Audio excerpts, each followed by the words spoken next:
Bonjour à tous et bienvenue encore dans ce nouvel épisode de Jeanne d'Impact. Nous sommes aujourd'hui sur les plateaux avec un jeune de notre génération, un ami à moi, Jospin Moutoula Barton, et nous allons en quelque sorte parler de son livre, mais aussi de son travail qu'il fait en tant que chrétien de formation en théologie. Notons il est détenteur d'un diplôme d'école biblique, de deux diplômes d'école biblique, ainsi qu'un diplôme de théologie. Mais aussi, il est impliqué depuis 2017 dans... Il travaille activement dans le ministère des Jeunes à travers des animations de conférences, des ateliers, ainsi que de séminaires. Donc, bienvenue Jospin, je suis Merveille et je ne sais pas, vous pouvez peut-être vous Merci. présenter aussi, ajouter quelque chose. Je pense que vous avez dit l'essentiel, on n'est pas grand-chose qui est le fruit de la grâce de Dieu. Amen. Dieu a fait de nous ce que nous sommes. Mhm. Nous sommes aussi chercheurs au niveau de l'UEA et en même temps aussi au niveau de notre vie courante. Mhm. Nous allons découvrir les nouvelles perspectives que la vie est en train de nous présenter Mhm. et surtout autour des personnes. Qu'est-ce que Dieu a fait d'eux et qu'est-ce que Dieu a prévu pour chacun d'entre nous. C'est très bien. Alors, on va justement passer directement à ces quelques questions que nous avons préparées pour cette séance. Je rappelle que cette rubrique de notre podcast s'intéresse justement aux jeunes qui inspirent ou qui travaillent pour l'œuvre de Dieu et qui pourraient être une source d'inspiration pour d'autres jeunes. Et ce qui nous a le plus attiré chez vous, ce qui a le plus marqué, pour nous en tout cas, c'est le livre que vous avez écrit. Et avant que nous y attellions, je voudrais un peu que vous nous donniez un bref historique de votre parcours en tant que chrétien. Est-ce que vous avez toujours été chrétien? Comme nous autres, on est nés dans des familles chrétiennes et voilà, on ne sait pas, on est toujours chrétien depuis. Ou bien c'est arrivé à un certain moment de votre vie. D'où est-ce que vous est venue cette inspiration d'écrire? Est-ce que c'est juste un talent ou bien vous l'avez développé avec les temps, une révélation de l'Éternel? Je commencerai par la dernière question pour revenir à la Il n'y première, a parce pas de que souci. je crois que le moyen le plus intéressant pour garder de l'information de Mhm, façon correcte, ça a toujours été l'écriture. mhm, C'est pourquoi Dieu l'a utilisé, ça fait 2000 ans, mhm, et peut-être je peux dire même 4000 ans si nous prenons aussi la Bible, l'Ancien Testament, mhm, que la Bible est écrite mhm. pour garder le message de la parole de Dieu. Et donc, la meilleure manière de maintenir un message, c'est de l'écrire. Et c'est pourquoi je pense aussi écrire et non pas uniquement enseigner comme nous le faisions avant. Mhm.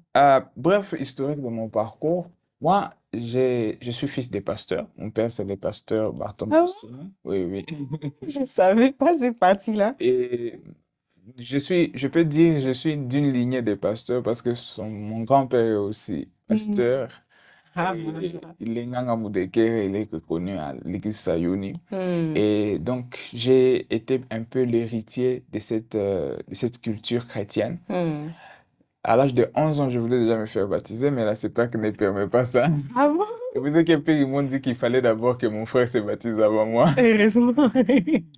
Oui, mais on ne comprenait pas encore. Vous Ah. savez, naître dans une famille chrétienne, c'est une chose. C'est une grâce aussi, d'une certaine manière, ça facilite certaines choses. Mais ça ne fait pas tout. C'est Ça ne fait vrai, pas tout. c'est sûr. Il faut cette rencontre personnelle avec le Seigneur Mhm. que j'ai eue après mon baptême. Mhm. Donc, au-delà de vivre une certaine formalité religieuse, on Mhm. s'est fait baptiser, ouais, donc, dans la vie chrétienne. Mhm. J'ai alors rencontré le Seigneur et lorsque je l'ai rencontré, ce qui m'a le plus marqué, Mhm. c'était la façon dont il arrivait à impacter et à changer, transformer clairement les vies des personnes et Mhm. surtout ma propre vie. C'était Mhm. un shift d'une certaine manière, si je Ah peux bon? appeler ça. Très intéressant.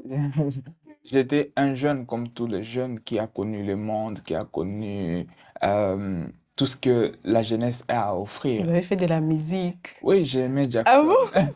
Ouais, ouais. J'aimais Michael Jackson, Chris C'est Brown. grave. Je me souviens même qu'on nous appelait pour faire quelques formations de pas de danse, Ah bon? hip-hop et tout. Donc on est quand même, on a connu le monde. Mhm. Mais le plus important, c'est qu'on a connu Christ qui a fait tous ces shifts de notre vie et qui a donné à notre vie un sens. Donc dès que j'ai rencontré le Seigneur, j'ai eu une forme de révélation, Mhm. d'avoir un but précis à poursuivre dans ma vie. Et Mhm. c'est ce que j'ai commencé à faire depuis. tout ce temps. Waouh, amen. Merci. En tout cas, c'est très inspirant, surtout du fait que vous êtes quand même d'une famille de serviteurs de Dieu. Souvent, on est dans ces genres de famille, on a souvent tendance à croire que le salut nous est déjà offert ou je ne sais pas, la chrétienté il nous est déjà offert. Pourtant, il faut vraiment aller soi-même à la rencontre de Dieu, à la rencontre de Jésus-Christ et en Exactement. faire une expérience personnelle, quoi. Exactement. Alors, nous allons directement passer à votre livre, que justement j'ai dévoré, je ne vais pas vous mentir. Dès que j'en ai entendu parler, avant qu'il ne soit disponible sur le marché, je vous rappelle, je l'ai vraiment demandé autant de fois. Et dès qu'il est sorti, je me rappelle, le jour d'après sa sortie, je suis venue l'acheter. Alors, le titre du livre, c'est Et ils ne feront plus qu'un. Perception biblique de la sexualité. Rien que par les titres, déjà, on se pose mille et une questions. Et la première qui me viendrait en tête maintenant, bon, on connaît un peu, on est jeune, on connaît tous la sexualité en quelque sorte, mais quelle est cette perception? C'est comme si vous avez une différente vision de la sexualité que nous autres, nous n'avons pas. Et donc, on voudrait un peu savoir c'est quoi cette vision. Parce que même dans un des chapitres, vous montrez que la sexualité a été déformée à travers les temps. Je me dis déformée parce que c'est pas ça. Donc, tout ce qu'on sait là, c'est pas la vérité. Ce serait quoi alors la vraie sexualité, selon vous? Merci beaucoup. Hmm. Tout d'abord, quand nous parlons de la perception biblique, c'est il n'y a pas que la perception biblique. Mhm. Comme je l'ai dit, en tant que jeunes, surtout, nous sommes la génération la plus informée au monde parce que nous Mm. avons accès à l'information de bien des manières. Oui, c'est Vous pouvez vrai. avoir dans votre iPad à peu près plus de toute une bibliothèque, 10 000 livres et plus. Mm. Donc, nous avons accès à l'information facilement. Mhm. Et le fait d'avoir accès à l'information facilement nous pousse à entrer dans une sorte de rencontre Mhm. avec plusieurs perceptions culturelles, plusieurs perceptions qui ne sont pas uniquement de la culture chrétienne. Mhm. Et c'est ainsi que quand j'ai essayé de lire la parole de Dieu et Mhm. j'ai essayé de remarquer qu'est-ce que le monde était en train de nous offrir. Parce que lorsque vous parlez de sexualité, Mhm. la jeunesse et les réseaux sociaux et un peu partout dans le monde, la sexualité se résume uniquement à l'acte sexuel. Mhm. C'est Et vrai. le fait que ça se résume uniquement à l'acte sexuel a poussé à ce que le christianisme est entré dans une position de défense Mhm. en disant un seul message, l'interdit, Mhm. en disant que la sexualité, n'y pensez pas, n'y Mhm. parlez pas, c'est Fuyez tabou, c'est l'impudicité. tabou, fuyez l'impudicité. C'est Oui, le verset le plus populaire qu'on en tout utilise cas. sur... bizarrement, je ne l'ai pas trop utilisé dans mon livre. C'est ce que j'ai remarqué justement. Parce que j'ai compris que la Bible avait plus à offrir qu'un simple interdit. Et Mhm. je pense que c'est même la raison qui m'a poussé à écrire ce livre. Ce Mhm. livre, je l'ai écrit dans ce cadre-là, d'avoir une réponse à cette question que les gens se posaient. Mhm. Est-ce que c'est tout ce que la Bible a à dire sur la sexualité? Le non, il est uniquement le non. Et Mhm. pourtant, lorsque Dieu crée quelque chose, je vous assure, il ne le crée jamais en vain. Tout ce que Dieu crée, la Bible nous dit, il le crée avec un but précis. Tout ce que Dieu Amen. fait, il le fait avec un but précis. Et Mhm. donc, il a fait la sexualité aussi avec un but précis. Il a un plan pour la vie sexuelle de chaque Mhm.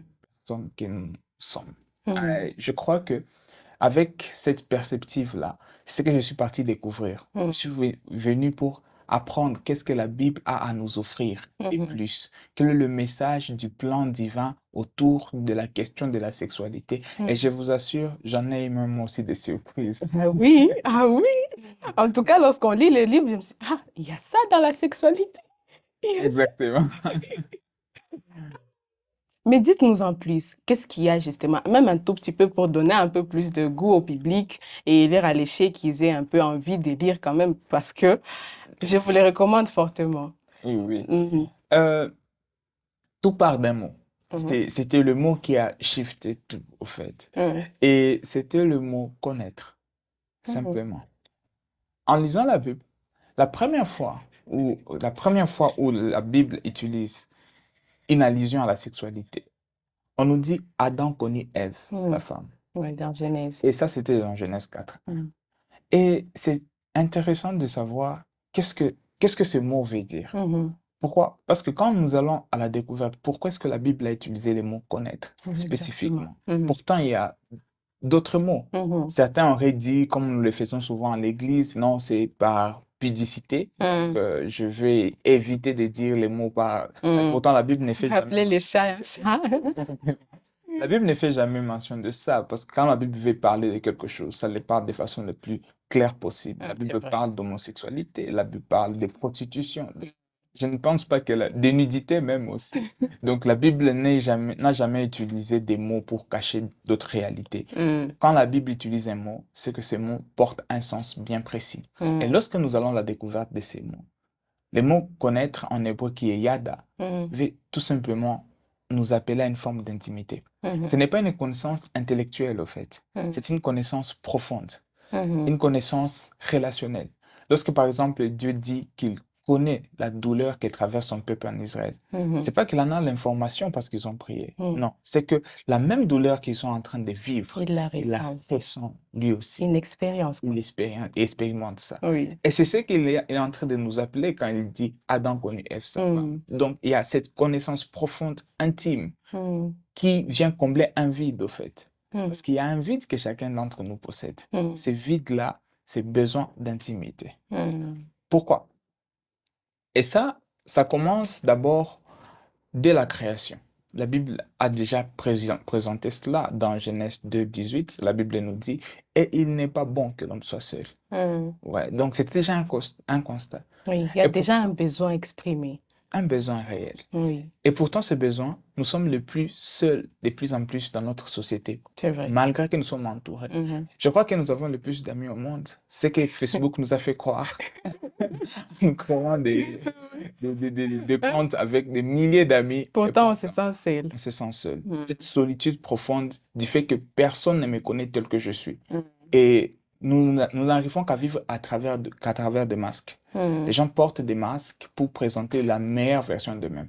C'est tout simplement un seul exercice pour voir ça. Lorsque nous devons poster une photo, nous pouvons nous prendre 10 photos, 15 photos. Là, vous touchez un Mais- sujet sensible aussi. Oui, mais c'est vrai. On va choisir la photo qui nous ressemble le moins, je dirais, parce que nous pensons être vraiment Oui. les plus belles, Le plus mieux les plus bien représenté sur représentées, en cette tout cas, photo. sur cette photo. Et c'est ça la difficulté. Nous pensons avoir l'approbation des autres, tout simplement pour que nous puissions nous accepter nous-mêmes. Mais ce que les gens vont accepter, ce n'est pas ce que nous sommes. C'est ce que nous leur montrons. présentons être en cachant réellement ce que nous sommes. C'est ce que nous vivons dans ce cocon de solitude-là. Et ce cocon-là fait en sorte qu'il y a un besoin réel de se faire connaître. Est-ce que je peux me révéler à quelqu'un tel que je suis et cette personne, qu'elle puisse m'accepter et m'aider à devenir meilleur à travers la réalité de ce que je suis et non pas à travers le masque que je porte chaque jour. Et c'est ce que la Bible nous appelle à travers la sexualité. Non, la sexualité, c'est pas juste un acte. Ouais. La sexualité, ça appelle à cette intimité, à cette découverte de l'autre, à venir devant l'autre sans masque et à pouvoir être découvert sans être rejeté, à être accepté tel que nous sommes. Un simple mot que nous utilisons souvent et pourtant nous n'avons jamais compris sa réalité, c'est le mot nudité. Quand nous parlons de la nudité, nous voyons uniquement la honte que nous cachons. Mais en réalité, quand la Bible essaie de parler de la nudité, elle parle de cette façon-là de ne point se cacher tel que nous sommes, de se présenter tel que nous sommes. C'est dévoilé en quelque De sorte. se dévoiler réellement. Tout ce que nous cachons aux autres, nous l'offrons à une personne qui sait nous accepter et nous comprendre et nous connaître réellement. Que tout le monde, personne d'autre ne peut de la manière dont personne d'autre ne peut le faire. C'est pourquoi, par exemple, vous avez le test de Genèse 3, là où Adam essaye de se cacher au fait des dieux. Et pourtant, il ne se cachait pas des dieux avant, mais lorsqu'il a péché, il a compris que je serais rejeté, et cette peur du rejet l'a poussé à se cacher. Ouais. Et pourtant, dans la sexualité, vous êtes dans ce cadre-là où je n'ai plus peur d'être rejeté, et je m'ouvre de telle manière que je puisse être accepté pour ce que je suis, comme je ne peux pas être accepté ailleurs. Et c'est ce que le livre essaie d'exploiter quand on parle de l'intimité. En tout cas, je vous invite fortement à lire les livres parce que il faut juste aller à la découverte. C'est vraiment très profond. Nous n'avions pas cette conception de la sexualité, en fait. Et c'est très profond et je trouve ou je pense que c'est quand même quelque chose que la plupart d'entre nous n'avons pas vécu ou ne vivront pas. C'est une grâce en quelque sorte. C'est une grâce et je souhaite qu'en fait Dieu nous donne cette grâce de découvrir ce qu'il a caché dans tout ça. Mais aussi, ces textes, ou je dirais, ces livres, à exploiter un autre sujet qui m'a semblé aussi un peu... il est arrivé des questions dans mon esprit. Parce que quand on parle de sexualité, bien sûr, vous avez aussi parlé de l'amour. Mais vous avez aussi parlé de l'amour. Et il y a un texte que vous avez justement... avec lequel vous avez introduit votre chapitre sur l'amour et les substituts de l'amour.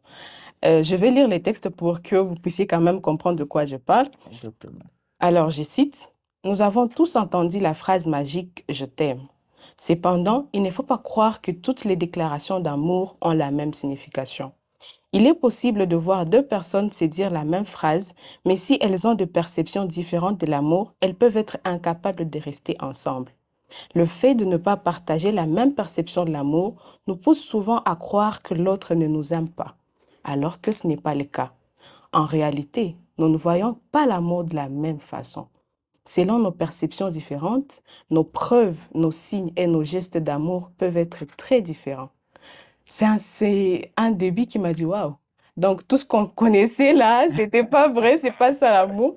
Parce que justement, quand vous continuez aussi, vous parlez de l'amour désir qui montre ses besoins d'intimité physique. Vous avez parlé de l'amour sensationnel. Quand on dit je sens des papillons, donc je l'aime et tout. Il y a aussi l'amour sentimental où on ressent comme un sentiment intense pour la personne. Mais vous contrecarrez tout ça en nous montrant que ce n'est pas ça le vrai amour.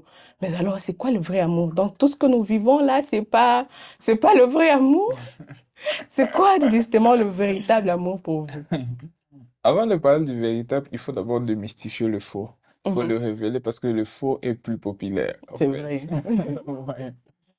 Euh, Quand on a parlé de l'amour, Mhm. c'est que plusieurs personnes, telles que vous l'avez dit, très bien, très belle lecture en tout cas. Merci beaucoup. Je pense que c'est vous qui allez faire les livres audio alors. Oui, je suis là, disponible en tout cas. En tout cas, lorsque deux personnes essaient de se dire je t'aime, Mhm. si vous n'avez pas la même conception de l'amour, vous n'allez pas vous attendre au même résultat, en Mhm. fait. Parce que les réactions que je vais m'attendre que l'autre puisse poser, les actions qu'elle va poser, Mhm. ne sont pas les mêmes. Et le problème, c'est que c'est parfois un danger aussi. Mhm. L'amour est très dangereux. Parce que si vous tombez sur le faux, ça risque de désorienter toute votre vie. Mhm. Il y a plusieurs personnes dont la pire chose qui leur est arrivée dans leur vie, c'était l'amour. Je vous assure. C'est vrai, il donne gourmand. Ouais. Et il y a d'autres personnes pour qui la plus belle chose qui leur soit arrivée, malgré le désastre qu'a été leur vie avant, ça a toujours été l'amour. L'amour Mhm. peut sauver et l'amour peut détruire. C'est vrai. Et il faut savoir quel genre, quel type d'amour s'y donner. Alors, il y a trois substituts que j'ai essayé d'élucider là-bas. Mhm. J'ai parlé d'abord du désir. En Mhm. quelques mots. L'amour-désir. De quoi il s'agit? Il s'agit de cet amour dont la personne ressent un désir profond, Mhm. réel pour une personne, et même peut, comme Amnon, parce que j'ai utilisé les tests Oui, d'Amnon, c'est vrai. jusqu'à arriver à tomber malade à Mhm. cause d'amour. Et il a eu à faire tout ce qu'il pouvait faire pour Mhm. gagner la fille qu'il aimait. Et dès qu'il a pu obtenir sa demi-sœur Mhm. précisément, Oui. dès qu'il a pu l'obtenir, Mhm. malheureusement, l'amour a disparu. Mhm. Qu'est-ce que le désir? Le désir, selon Spinoza, c'est tout simplement un manque. C'est Mhm. le manque qui crée le désir. Le fait que je n'ai pas à conduire ce que je puisse désirer avoir. Mhm. Et le problème du désir, c'est que dès que j'ai la chose, automatiquement, je ne désire plus. Oui, justement. Ouais. Et c'est ça le plus grand C'est problème. un peu comme la théorie des besoins de Maslow. Lorsqu'un besoin est satisfait, il ne fait plus objet de motivation. On Exactement. cherche à satisfaire un autre besoin. Exact. Et Oui. c'est ça. Maintenant, si vous tombez dans ce cadre-là d'amour, Mm. la personne vous désire pour votre aspect physique, vous désire pour vos moyens financiers. Oui. Tout simplement parce qu'elle a un vide et ce vide-là, elle cherche à pouvoir le combler. Mm. Dès que ce vide sera comblé, vous ne serez plus aimé Mm. et vous serez rejeté. Et vous allez voir plusieurs relations tombent dans ce cadre-là du désir profond où Mhm. la personne était fou amoureux et dès que la personne a obtenu, automatiquement, petit à petit, la personne a commencé à s'écarter. Mm. Et le désir ne s'éloigne pas non plus de la convoitise, au fait. C'est ça le problème. Mm. Et puis, il y a un deuxième substitut, Mhm. et c'est celui de l'amour sensationnel. Mhm. Ça, je vous assure, c'est vraiment extraordinaire. Le coup de foudre. Qui n'a pas entendu parler du coup de foudre? La personne que je rencontre d'un coup, et Mm. dès que je vois la personne, je sais au plus profond de moi que c'est la bonne personne. Ah, surtout dans notre cadre là de ecclésiastique, je dirais, le Seigneur m'a dit. Exactement. Maintenant, ça, c'est l'approche. Donc, Oui. je sais déjà que c'est la personne. Et puis, je vais faire, utiliser une approche là et dire, Mm. non, le Seigneur m'a dit. Mm. C'est un peu dommage parce que le Seigneur ne dit pas Malheureusement. trop souvent par rapport à cette question. Oui. C'est que c'est passé quoi? C'est que c'est parce que fondamentalement, en nous-mêmes, Mm. nous avons en quelque sorte certains critères que nous avons eu dans notre propre psychologie à pouvoir construire à travers l'environnement social que nous avions. Par exemple, dans une société où certaines formes physiques sont les plus privilégiées, Mm. vous allez voir, cette attirance va se créer depuis le bas âge, Mm. où on vous dit c'est telle personne qui est Miss, c'est telle personne qui est Pour une Master, certaine catégorie de une personnes. telle catégorie, Mm. à un certain Type. type Oui. de personnalité, Mhm. une certaine couleur même de peau. Oui. Et tout ça, Oui. petit à petit, c'est ancré en nous-mêmes parce que dans notre psychologie, petit à petit, depuis notre enfance, nous Mm. avons été confrontés à ce genre de réalité. Mhm. Et puis maintenant, ça crée en nous-mêmes un idéal type. Et cet idéal type peut être une certaine femme que nous voulons atteindre et obtenir. Mais cette Mm. femme n'existe que dans notre propre tête, au fait. Mm. Et jamais on la rencontrera. Mais nous rencontrons toujours des personnes qui ont la moitié, de Mm. 70%, de 60%, des Mhm. qualités qui sont déjà ancrées en nous-mêmes. Et maintenant, dès que vous rencontrez cette personne, il y aura cette sensation réelle que automatiquement, c'est la bonne personne. Mhm. Cette sensation-là, c'est ce qu'on va appeler le coup de foudre. Ok. Dès que ça s'est produit maintenant, je vais tout faire pour gagner la personne, pour m'approcher de la personne et que la personne soit auprès de moi. Mais la personne, n'oubliez pas, elle n'a pas rempli tous les critères. Justement, quand on Tout à fait. découvre les défauts, c'est là que... Ça devient autre chose. Parce qu'on ne peut pas aimer à l'aveugle, au fait. Mm. C'est ça ce qui aveugle même. Parce que nous sommes tellement concentrés sur tout ce qui est là que nous oublions C'est tout ce qu'elle n'a qu'elle pas. n'a pas. Mm. Et c'est ça ce qui pousse à ce que nous soyons concentrés uniquement sur toutes ses qualités et Mm. tout ce qu'il y a comme défaut à pouvoir supporter, parce que les défauts sont à supporter ou à transformer. Mhm. Nous les oublions, nous les laissons. Mm. Et nous sommes dans et toutes les personnes peuvent nous dire, mais qu'est-ce que tu fais avec cette personne? Mhm. Et moi, je ne sais pas ce que je fais. Ce que je fais, c'est que je suis heureux, heureuse Mm. d'être avec la personne en question. Mhm. Et là, c'est vraiment quelque chose de très dangereux. Parce que les choses qu'elle manque, quelqu'un d'autre les a. Mhm. Et il y a un jour, Oh, on tombera sur cette personne. si cette personne qui a le 30%, le 40% de Oui. ce qu'elle manque. Et ça sera encore, Ah, c'est dangereux. oui, comme on dit, la foudre ne tombe pas deux fois sur le même lieu. C'est que c'est C'est difficile la que tête ces dangereuse. coups de foudre tombent deux fois sur la même personne, mais ça tombera. Et quand ça tombe sur une autre personne, automatiquement, nous avons un désintéressement de la Oh personne là qui là. nous agions. Et nous allons à la rencontre de l'autre. Mm. Et ça, c'est vraiment un substitut très dangereux. Mm. Maintenant, le troisième, c'est celui que, bien sûr, nous avons vraiment tous vécu, Mhm. les sentiments d'amour. Mm. Oh, que c'est toujours, ça a toujours été beau. D'ailleurs, même l'amour se définit comme un sentiment. En tout cas, c'est la définition que nous avons. Le livre a essayé de présenter que lorsque vous faites des études plus profondes de choses, vous Mm. allez comprendre que les définitions du dictionnaire que nous apprenons à l'école primaire ne sont pas toujours si fiables que ça. Elles sont de base, mais ne sont pas toujours si fiables. Mhm. L'amour, si l'amour était un sentiment, je crois que nous serons tous très malheureux. Ah bon? Parce qu'il n'y a pas quelque chose de si variable que les sentiments. Mhm. Chaque 5 secondes, des études ont prouvé que nous ne ressentons pas la même chose que nous avions ressenti. Chaque les 5 secondes. Au secours. Nous sommes plus joyeux Mhm. que la seconde précédente et Mm. moins joyeux aussi que la seconde précédente. Donc, en quelque sorte, il y a toujours cette variation-là, comme Mhm. si Ce c'était n'est jamais constant. c'est jamais constant. Mm. Jamais constant. De telle sorte que il suffit juste de prendre un exemple courant, la même blague, lorsque vous l'entendez pour la première fois. D'habitude, mais attendez, La écoutez-la pour deuxième la fois. deuxième, la troisième, la quatrième Je fois. la connais Vous déjà. n'avez plus cette Oui, émotion, c'est vrai. l'euphorie Mhm. que vous deviez ressentir. Mhm. Donc, et c'est ça aussi, si l'amour était basé sur un sentiment, je pense que nous serions très malheureux parce que Mhm. demain matin, je peux me réveiller et me sentir tout autre que Oui. ce que j'étais hier. Et Mm. le fait d'avoir ces sentiments-là peut pousser à ce que je me réveille le matin et que je me sente plus aimer la personne. Et Mm. du coup, comme je me sens plus aimer la personne, je me sépare d'elle. Et Mm. pourtant, peut-être c'était la personne qu'il nous fallait, mais tout simplement parce que nous ne nous sentons pas. Mm. Comme, ça devient comme quand on sent l'envie d'une glace. Et Mhm. puis après, on ne sent plus cette envie. Et puis, ouais. Donc, les sentiments, Oui, c'est trop variable oui. pour baser quelque chose de si profond qu'est C'est l'amour. trop instable en tout cas. Exactement. Mhm. Alors, quelle est la meilleure base? C'est ce que la Bible vient nous apprendre. Mm. La meilleure base de l'amour, c'est passer par ce qu'on appelle la décision. Mhm. Oui. L'amour est un choix. C'est Ah une bon? décision. Exactement. C'est pas quelque chose que vous allez rencontrer d'un coup. C'est Mm. pas quelque chose que vous allez ressentir tout le matin. Mhm. Non, non, non. C'est une décision que vous devez faire chaque jour. La décision de pouvoir pourvoir aux besoins. Parce que l'amour, c'est la provision aussi. Et Mhm. dans quelque sorte, la Bible a dit Dieu a tant aimé qu'il a donné, au Mm. fait. Et donc, si j'aime réellement, je Je donne. dois donner. Mais que lorsque Dieu a donné, il s'est attendu à rien en retour.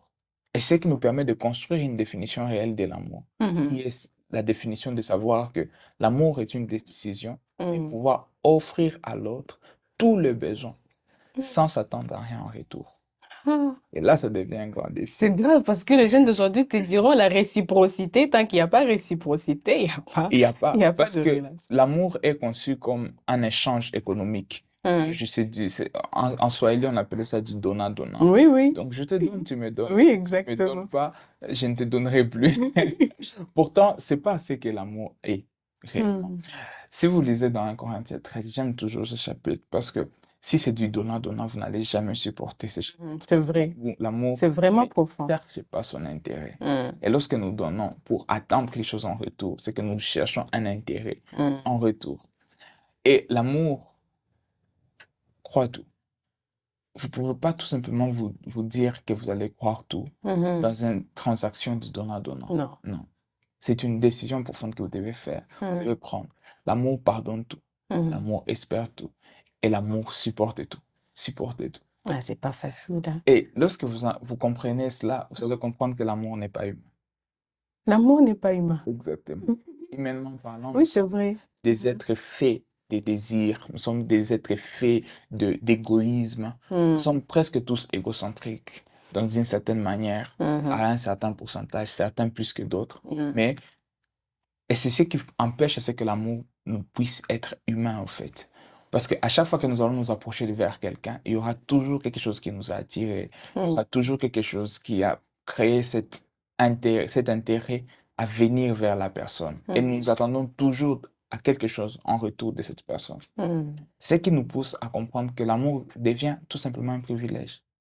C'est un Mm. privilège rare que Dieu donne à Ah, des ça peut- personnes. Ouais. Comme une grâce, en fait. Parce que ce n'est que Dieu qui peut aimer en réalité. Avant. Il n'y a que Dieu qui peut réellement aimer. Et Mm. il a prouvé dans la parole de Dieu en donnant son Fils unique afin que nous soyons sauvés. Il ne s'attendait pas à ce que nous puissions lui donner la gloire. Les pierres lui en donnaient, les anges lui en donnaient. Mm. Il s'attendait à rien en retour. Il voulait tout simplement améliorer notre situation. Et c'est ça l'amour. Je viens vers l'autre tout simplement pour qu'elle puisse devenir meilleure. Et non pas en m'attendant à ce que la personne puisse m'offrir quelque chose en retour. Et seul Dieu est capable de le faire. Et maintenant, il ne se garde pas ce privilège. Mm. Il nous l'offre, au fait, à travers maintenant ce que j'ai présenté dans les livres quand on a parlé de l'intimité. Mm. Il nous l'offre. Il nous l'offre. Parce que ce n'est qu'un un reflet, au fait, en Mm. regardant l'amour que Dieu a eu pour moi, que je peux réellement aimer quelqu'un. Mhm. Ce n'est qu'en regardant comment est-ce que Dieu m'a pardonné Mm. que je peux aussi pardonner quelqu'un. Ce n'est qu'en regardant comment est-ce que Dieu me supporte Que je peux personnellement aussi que supporter je peux aussi quelqu'un. supporter. Je comprends. Ouais. Et Oui. donc, et le tout de l'amour se retrouve dans ça. C'est comment Exactement. Dieu espère à ce que je puisse devenir meilleur chaque matin où je me lève. Parfois, je n'y arrive pas malheureusement. Mais Mm. en regardant comment il espère, que je peux aussi espérer le meilleur d'une personne. Donc, en quelque sorte, la base de l'amour, ou je dirais le fondement de l'amour, c'est aimer d'abord Dieu ou être, je ne sais pas, être chrétien. C'est cette relation-là que nous avons avec Christ qui constitue comme comment je dirais, nous devons faire le copier-coller de ce que Christ fait avec nous.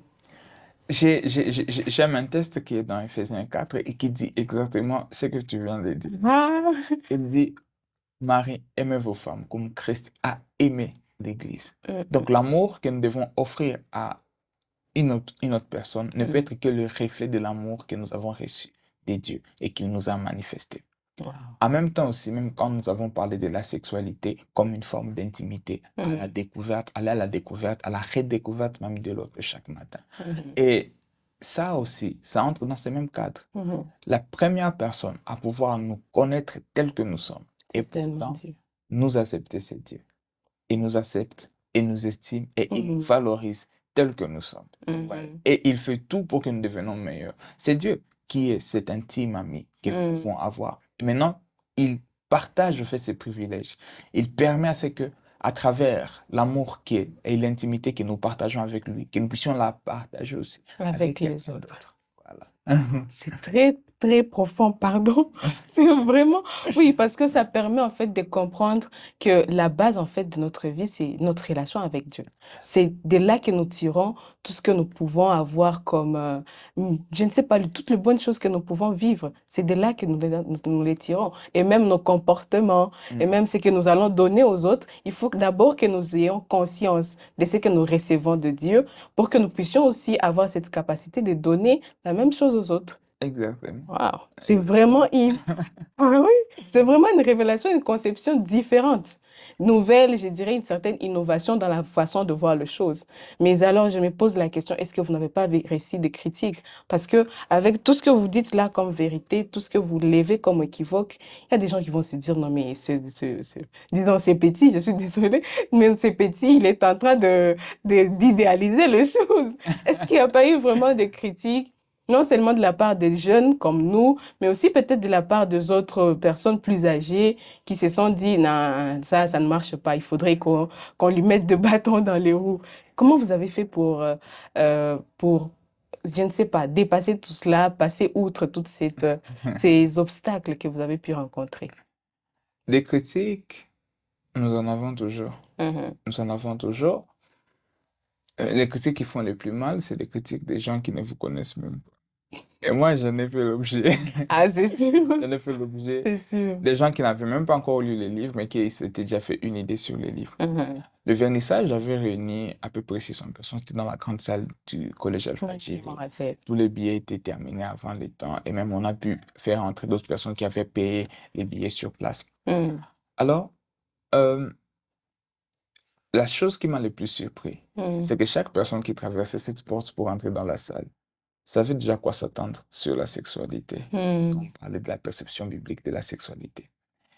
Et lorsqu'ils sont sortis, on avait pris des groupes. Mhm. Il y a même la vidéo entière. Mhm. On avait pris des groupes de gens qu'on a commencé à interroger. La grande surprise est que toutes les personnes étaient surprises de comprendre cette perception. Mhm. Ils ne s'y attendaient pas. Il s'attendait à des interdits, Ils comme interdits d'habitude. comme d'habitude. Mhm. Ouais. Et puis, bizarrement, ils ont appris quelque chose de nouveau. Mhm. Le fait de comprendre que la sexualité n'est pas un fardeau, mais que c'est un don de Dieu et que Mhm. Dieu peut nous accompagner dans chaque étape de notre vie et de notre parcours aussi, Mhm. dans chaque domaine, dans la sexualité aussi. Mhm. Ça les a surpris, ça les a étonnés. Et maintenant, ça m'a permis de voir que tout ce qui est critique, c'est tout simplement parce qu'ils n'ont pas la connaissance réelle de ce Mhm. que vous êtes, de ce que vous faites. S'ils s'approchent, ils pourront dépasser leurs préjugés. Mhm. Mais ça n'a pas empêché qu'il y a toujours, jusqu'à Oui, présent, c'est sûr. toujours des critiques. Alors, la meilleure réponse que j'ai donnée à Mhm. tous qui ont critiqué le livre et à tous qui vont critiquer le livre, Mhm. écrire un deuxième. Ah bon? Ouais. C'est la seule réponse, c'est la seule manière de répondre. Parce que si vous vivez autour Mhm. des critiques, vous n'avancerez jamais.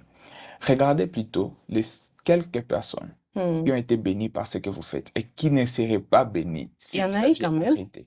Il y en a eu beaucoup. Vous avez des Il y en a eu témoignages? Bon, beaucoup. à part moi, bien sûr, il y a Il eu d'autres il y a témoignages. déjà votre témoignage. En tout cas, le mien, il Il y est a là. déjà votre témoignage. Mhm. Euh, à chaque conférence que nous avons fait, un Mhm. peu partout dans des églises, la première étape, c'était de présenter quelques témoignages. Donc, il y a toujours des vidéos et tout ça. Mhm. Des gens qui, après avoir lu les livres, ont fait des retours. Des gens qui, après avoir lu des livres, ont été abasourdis, ont compris différemment leurs relations. Je vais juste vous partager peut-être un exemple qui m'a le plus marqué, au fait. Et c'est parce qu'il était le plus, je peux dire le plus rapide, parce qu'il avait lu les livres dans une semaine, il avait déjà terminé. Il est venu me voir pour parler de ça. Qu'est-ce qui s'est passé? C'est que dans sa conception des relations, le livre il est large, ne se limite pas uniquement sur les 2 chapitres que nous Oui, c'est avons vrai. partagés. Il y a beaucoup de choses qu'on parle aussi même des relations. Dans sa conception des relations, chaque relation était un essai. Donc, dans quelque sorte, nous entrons en relation pour essayer si ça va fonctionner, si ça fonctionnera ou ça fonctionnera pas. Si ça fonctionne pas, c'est pas grave, nous allons Nous aller avançons. ailleurs, nous allons chercher autre chose, au fait. Nous allons essayer prochainement. Et puis, lorsqu'il a lu les livres, il est venu me dire, ça a complètement changé sa perception sur les relations amoureuses. Il a compris que lorsque uniquement vous venez dans une relation, en vous disant que c'est un essai, vous n'allez jamais vous investir complètement pour que cette relation aboutisse à quelque chose. Par exemple, lorsque vous donnez ce droit à l'erreur, ça vous empêche de pouvoir discuter, par exemple, de certains problèmes. Un problème peut être affiché parce que les gens ne sont pas parfaits. Oui, Un c'est sûr. problème peut subvenir dans votre relation. Et quand ce problème subvient, automatiquement, ça devient l'occasion de se dire que voilà, Ah. on ne pouvait pas rester ensemble. Naneli Bissema. On n'a Naneli Bissema. Oui. qu'à partir. Et pourtant, ce problème peut être l'occasion de pouvoir avancer. Parce que dans le mariage maintenant, plus tard, vous allez découvrir encore Exactement. plus difficile. Et si vous n'avez pas su confronter des petits problèmes quand vous étiez chacun dormait chez soi, vous n'allez jamais pouvoir résoudre des problèmes quand vous êtes ensemble. C'est sûr. Ouais. Et c'est ça ce qui l'a permis de pouvoir maintenant offrir réellement à la personne l'amour qu'il faut offrir à la personne. Parce que cet amour qui peut maintenant supporter la personne et non pas se dire qu'à chaque erreur, cette erreur est une occasion de nous séparer. Cette erreur est une opportunité de présenter que je peux encore supporter et que nous pouvons aller de l'avant. Et maintenant, ils sont heureux, vous C'est voyez. vrai? Exactement. Oh, c'est très bien, en tout cas, c'est très édifiant de savoir qu'il y a quand même des gens qui, grâce à ces livres, ont pu découvrir une autre forme d'amour qui leur a permis d'avancer ou d'être un peu plus épanouis dans leur vie. Si je me rappelle, je sais que, bon, disons, c'est un exemple, je dirais plus une expérience, on a plus cette tendance à se dire, si le plan A ne marche pas, j'ai un plan B. Et souvent, ça dans la relation, même pour nous, les filles, tu sais qu'il y a un, le titulaire, et il y a l'autre qui est à côté. Et c'est comme une façon de ne pas trop s'impliquer parce que tu ne sais pas ce qui va se passer avec lui là, s'il va aboutir jusqu'au bout. Et il est comme en train, c'est comme une personne qui sert des maîtres, comme on dit. Exactement. Tu ne pourras jamais bien le servir tous Ouais. les deux. Mais c'est quand même très bien, très édifiant. Alors, je ne sais pas. C'est sûr que déjà avec l'écriture, je ne dirais pas qu'avec les numériques aujourd'hui, il y a déjà peu de personnes qui sont attirées par cette voie, mais il y a sûrement encore beaucoup de jeunes qui voudraient aussi écrire, qui désireraient aussi graver quelque chose dans le papier pour que cela serve d'exemple au prochain, à la génération prochaine. Qu'est-ce que vous leur donneriez comme conseil à travers votre parcours? Parce que je sais, ce n'est ni les premiers ni les derniers livres. Je sais qu'il y a déjà un autre tome que j'attends en tout cas et j'espère qu'il va bientôt sortir. Et justement, qu'est-ce que vous leur donneriez comme conseil à ces jeunes-là qui voudraient s'élancer aussi dans la carrière de la rédaction? Comment est-ce qu'ils peuvent y arriver? Qu'est-ce que vous avez utilisé comme force où est-ce que vous avez tiré votre inspiration et d'où eux aussi peuvent tirer cette même inspiration? Comme conseil, je vais prêter le conseil d'un de prix Nobel de la littérature français. Et qu'est-ce qu'il a fait? Il était entré dans sa bibliothèque. Et je vous assure, sa bibliothèque, c'est extraordinaire. Après, dans sa bibliothèque, c'est plus que des bibliothèques universitaires. Je peux croire qu'il peut y avoir peut-être 30 000 à 40 000 livres. Et il a regardé autour de lui et s'est demandé pourquoi écrire un livre alors qu'il y a tant de livres. Et c'est là qu'il a trouvé les livres qu'il fallait écrire. Et les livres qu'il faut écrire, c'est uniquement les livres qui n'est pas déjà écrits. Et c'est ce que je dirais aux gens. Allez à la découverte des sujets qui ne sont pas exploités. Allez à la découverte des questions qui n'ont pas de réponses à travers d'autres auteurs. Et si vous voulez devenir un auteur original, écrivez en tout cas à contre-vents et marées. Vous voyez, comme je vous l'ai dit, Oui, les c'est gens vrai. ont critiqué. C'est sûr. La réponse n'a pas été de ne plus écrire Hmm. ou de me cacher? La réponse était D'écrire d'écrire un encore deuxième plus. livre. Ouais. Donc, Mhm. à chaque fois Hmm. que vous devez écrire un livre, demandez-vous s'il n'y a pas quelqu'un d'autre qui a écrit ces livres en mieux que vous. Et s'il y a déjà quelqu'un qui a écrit ces livres en mieux que vous, n'écrivez pas. Allez chercher autre chose. Parce qu'il vous faut une marque. Il vous faut Mhm. un livre qui va présenter le message que Dieu vous a confié. Mhm. Et chaque personne a un message particulier que Dieu le confie. Parce que Dieu a un plan pour chaque personne. Mhm. Et ayant un plan pour chaque personne, il les permet de pouvoir l'équiper suffisamment pour que cette personne ne puisse pas juste venir accompagner d'autres personnes sur Terre, mais Hmm. puisse venir combler un vide. Quel est le vide que je suis censé combler et que je peux combler à travers l'écriture d'un Hmm. livre? C'est ce que je donnerai comme conseil aux auteurs, futurs auteurs et ceux qui écrivent déjà. Ok, merci beaucoup. En tout cas, c'est très édifiant. Mais alors, comme conseil, je dirais aux membres des églises, parce que quand même, l'objectif d'écrire les livres, en quelque sorte, ou l'objectif spécifique, était de briser ces tabous-là, comme quoi la sexualité ne doit être qu'interdite. Mais il y a plus à explorer dans la sexualité.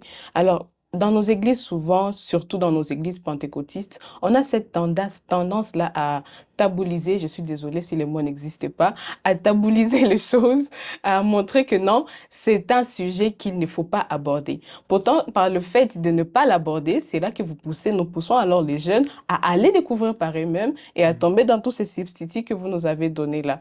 Pourtant, s'ils ouvraient cette connaissance, s'ils donnaient cette connaissance-là aux jeunes, nous aurions une compréhension plus renouvelée. Et cela permettra d'éviter beaucoup d'erreurs, beaucoup de blessures que les jeunes ont vécues. Est-ce que dans votre église, vous arrivez déjà à dépasser un peu cela, ou il y a quelques églises qui arrivent déjà à dépasser cela? Et comment est-ce qu'ils peuvent faire pour y arriver? Et je crois que les églises ont un grand défi, Mm, un très grand défi. Parce que d'abord, la Bible appelle l'église lumière du monde. Malheureusement, c'est elle qui se couvre de ténèbres dans certains sujets, mhm, tels que la sexualité, par exemple. Il y a des messages qui sont uniquement présentés et on n'étudie pas certaines questions en profondeur dans nos églises. Et mhm, ça, c'est vraiment un grand défi. L'Église devait être avoir cette ouverture d'esprit où on va réellement rencontrer les besoins des gens. mhm, Comment est-ce que nous pouvons les aider et non pas tout simplement une forme légalisme où je viens juste présenter uniquement ce que vous devez faire, ce que vous ne devez pas faire. mhm, Je vais prendre un exemple que nous avons exploité dans les livres quand nous avons parlé par exemple de à la poursuite de la pureté. Vous mhm, savez quand mhm. l'Église parle de la pureté parce que ce sont les saints quand Oui. même. La pureté, c'est un sujet très débattu dans Ah oui. l'Église. Et lorsque nous parlons de la pureté, mais le problème est que lorsque nous parlons de la pureté dans les églises, Mhm, nous transformons la pureté en une position, mhm, en un état physique, surtout quand parlons de la pureté sexuelle. La pureté sexuelle est confondue à la chasteté ou la virginité. mhm, Et pourtant, en réalité, ça ne peut pas définir l'état d'une personne. Vous ne mhm, pouvez pas prendre l'état physique d'une personne et mhm, dire qu'à partir de cet état physique, vous avez l'entièreté de la personne. Et mhm, c'est le seul message qu'ils ont commencé à présenter autour de la pureté. mhm, Gardez-vous pur, ça veut dire uniquement ne perdez pas votre virginité, soyez chaste. Mais qu'est-ce qui se passe maintenant dans des églises? Des jeunes s'offrent à d'autres formes de sexualité et peuvent mhm. se dire, nous avons présenté un des témoignages dans le Oui, livre j'ai bien lu. où J'ai bien lu. la personne va aller dans d'autres circonstances qui vont, Mhm, en tout cas, faire en sorte que la personne ne puisse pas être réellement ce que vous vous y attendez. mhm, Vous allez croire, la personne s'était dit dans les livres, les messages, les témoignages que nous avons partagés, c'était d'une sœur qui s'était dit, ah, tant que je suis vierge, je suis pure. mhm. Alors, je veux tout Jouer. explorer, mais je vais garder ma virginité. Mhm, C'est ainsi que, et c'est ça, c'est un problème. Vous allez mhm, avoir quelqu'un dont la mentalité est totalement contraire à ce que vous vous y attendez. mhm, Et pourtant, elle a gardé un état physique correct. Et vous, mhm, vous avez cru que cet état physique définissait sa pureté. mhm, La pureté, c'est pas ça. La pureté, c'est tout un processus, au fait, à poursuivre. Et mhm, ce processus, parce que nous ne naissons pas purs. Personne n'est né pur. mhm, Non, non, c'est pas un état. L'état physique de la chasteté et de la virginité, c'est un état que nous avons acquis à la mhm, naissance. Mais la pureté, ça n'est pas le cas. Nous sommes nés innocents, uniquement. Mais mhm. la Bible dit, nous avons tous péché, au fait. Parce que notre mentalité a été déjà construite, corrompue par le péché. La pureté, c'est plutôt ce processus-là où je viens d'abord commencer par la découverte de la vérité. Et quelle est cette vérité? La vérité d'abord sur moi-même. La vérité que Dieu a dit sur moi à travers la parole de Dieu. Et quand je parle lire la parole de Dieu, la Bible dit que je suis une personne si merveilleuse. Ouais. Comme tu t'appelles. D'ailleurs, c'est mon verset préféré, Psaume 139, je pense 14. C'est mon verset préféré. Je suis une personne si merveilleuse. Et si Dieu a dit que je suis une personne si merveilleuse, donc j'ai de la valeur. Et cette valeur, je dois la conserver pour l'offrir maintenant à quelqu'un. Ouais. Parce que lorsque nous parlons de la chasteté, nous parlons d'un état d'avant le mariage. Mais qu'est-ce qui vient après? Après le mariage, justement. Après le mariage, on doit parler de quoi, en fait? Et c'est là où le message de la pureté a tout son sens. Parce que dans ce message où je comprends la valeur que Dieu m'a offert, en fait, la manière dont Dieu m'a créé, et il a fait de moi une créature si merveilleuse, je ne peux plus m'offrir à n'importe quoi ou à n'importe qui. Dans l'évangile de Matthieu, la Bible est en train de nous dire, n'offre pas des choses saintes aux chiens, de peur qu'ils ne puissent les fouler au sol. Ouais. Donc, vous allez avoir, les chiens, c'est toutes ces personnes qui ne connaissent pas votre valeur réelle. Et le fait qu'ils ne connaissent pas votre valeur réelle les pousse à ne pas vous garantir votre protection et votre sécurité. Et si vous avez une personne qui ne connaît pas votre valeur et que vous venez auprès de cette personne et que vous vous offrez à cette personne, automatiquement, elle va détruire même la valeur que vous aviez. C'est ce que la Bible essaie de nous inviter, au fait, à pouvoir découvrir notre propre valeur pour nous offrir aux personnes qui reconnaissent réellement la valeur que nous avons. Et la première personne, c'est Jésus. C'est lui qui connaît réellement notre valeur. Exactement. On revient encore à la case départ. Exactement. Parce que c'est lui qui connaît réellement notre valeur. C'est lui qui connaît que nous sommes une personne si merveilleuse et qui va maintenant nous accorder un plus à travers la transformation qu'il va mener dans notre vie. Et là, parce que quand on revient à Jésus, c'est pas rien. Les choix de prendre Jésus-Christ comme Seigneur et Sauveur, c'est pas juste le meilleur choix que vous avez fait de votre vie. Ça présente que vous pouvez faire un bon choix. Et si je peux faire un seul bon choix, ça veut dire que je peux continuer à faire des bons choix. Oui, exactement. Et je ne peux pas choisir la bonne personne si je n'arrive pas à choisir Jésus.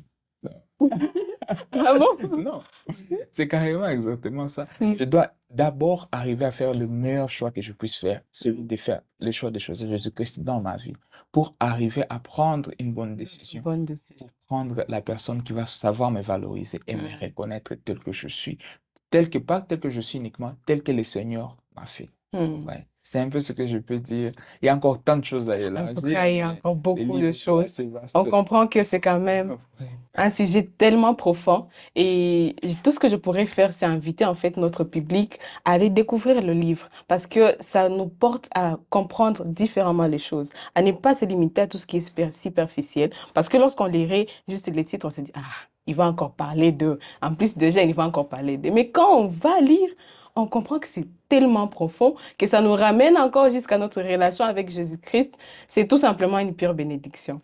Alors, nous allons clôturer cette séance. Je vous dis merci beaucoup, Jospin, pour votre disponibilité, pour vos éclaircissements. Merci à vous aussi qui nous avez suivis, qui continuez de nous suivre. J'espère que vous serez bénis, que vous serez édifiés et que votre conception de la sexualité, de l'amour sera modifiée par ces livres. Je vous invite surtout à aller les lire parce que c'est quelque chose, une expérience qu'il ne faut pas rater dans sa vie. Nous allons alors clôturer cette séance. Merci beaucoup. Merci aussi.